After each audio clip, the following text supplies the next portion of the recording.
G'day troopers.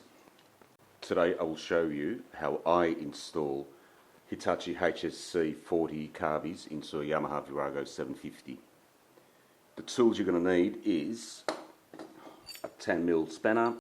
I've got a 4mm Allen key because I've changed some of the bolts holding up the boots, a big FO flathead screwdriver and some carby throttle cleaner, and I'll show you why later. Let's go. Take out any protective stuff that was protecting my cylinders. Then what you need is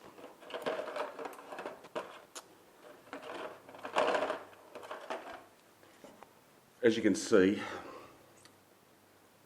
you need these bolts in first, the ones on the inside of the motor. Otherwise you're going to have a very hard time putting them in once the carby's in place. So what I'll do is I'll just screw those suckers in. Here comes the other one. Just make sure it doesn't fall in the cylinder. That would be a nightmare. This motor has to come off sooner or later anyway, but I just don't want the drama at the moment.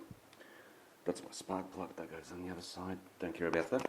So the throttle goes on the right hand side of the bike, and what you do is you slide these suckers in like that. So it's sitting there. The next thing you want to do is, you've got room to play here. So what you'll do is you'll put the boots in. So we'll start with the rear boot. I'll loosen the bolt I've just put in so the boot slides in, like so. That should be loose enough. The rear boot, there's a difference. The rear boot has got one nipple, the front boot has got two. I don't know why. I think that's an emission thing. That's been gone for a while. Okay, so moving these carbies around, we'll slide one. Be careful, there's an O-ring here that sits against your cylinder head. Don't want to lose that. Okay, that's slid in. What I've done is I've actually replaced the original bolts with Allen nuts, Allen bolts, sorry. It's only because they're easier to tighten up and they just look better. The old ones were just shit. The inside ones you're stuck with 10mm bolts. There's no other way of tightening them once they're on the motor. Right, that's semi-tight. We'll go around the other side, we'll tighten up the inner bolts for that boot.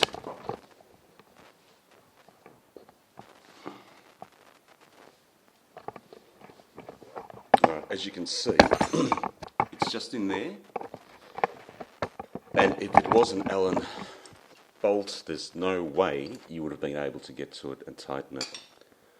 This one's a real pain in the ass, but that's the only way you can do it. And I've done this procedure 4 or 5 times, so it makes me not expert level, but definitely intermediate. Alright, that's tight. Actually tighten it, because once it's on, you don't come back to it. Then the front boot will do the same. We'll manoeuvre this thing out of the way, as you can see. Loosen my bolts.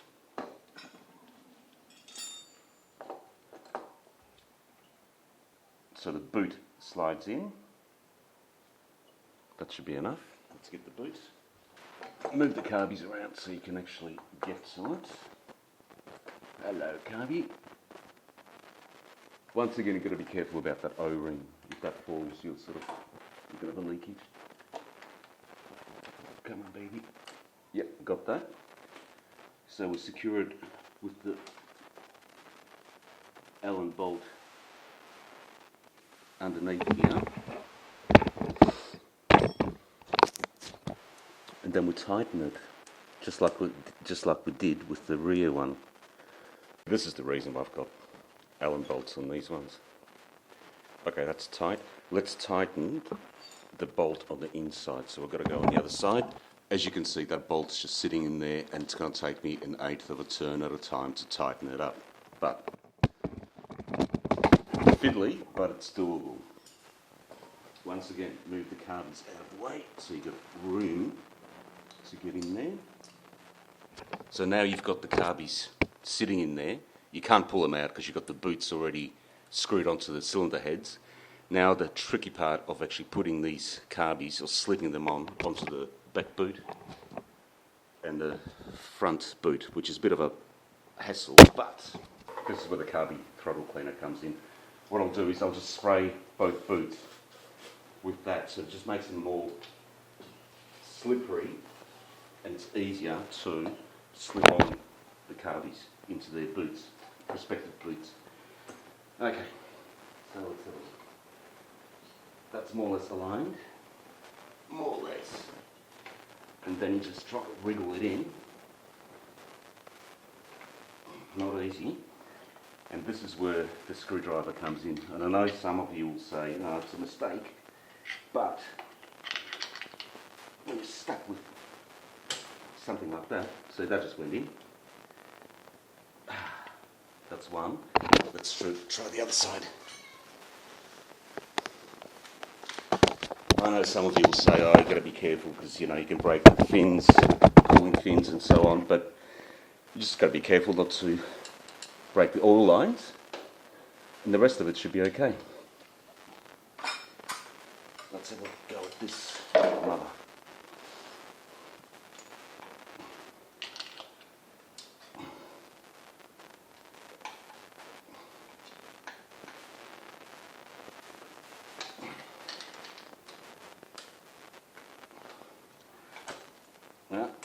So this one's all gone in, but now I can see that.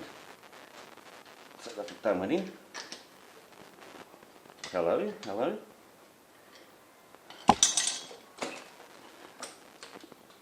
This one's in, but the back one fell out, I reckon. Let's have a look. Let's have a look. Sure enough, the back one fell out, but that's okay. We'll just hold the front one in place with my hand and repeat the procedure on this side. Pop! There it is. Look at that. That's in. Other side. That's in. So you've done the hardest bit. Now it's just a matter of tightening up the boots to the carburetor. Intake boots, the same the other side, connect the accelerator, the choke on the other side, all the air filtering stuff and what have you. Anyway, that's the crux of putting in these carburetors. In summary, to get these carbies in, the inner bolt go in first, you slide the carburetor in, then you put the boots on, secure them from the inside first and the outside, inside, outside. Then spray some lubricant.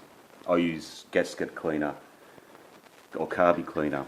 Some lubricant so it's easier for you to push the carbies into the boots, and then using a lever just push them in, force them in, and then secure them. I will not go into connecting all this other stuff because since you're at this stage, I don't think you need to be shown. Unless you want to, then leave me a comment below. And thanks for watching, guys. Until next time, bye.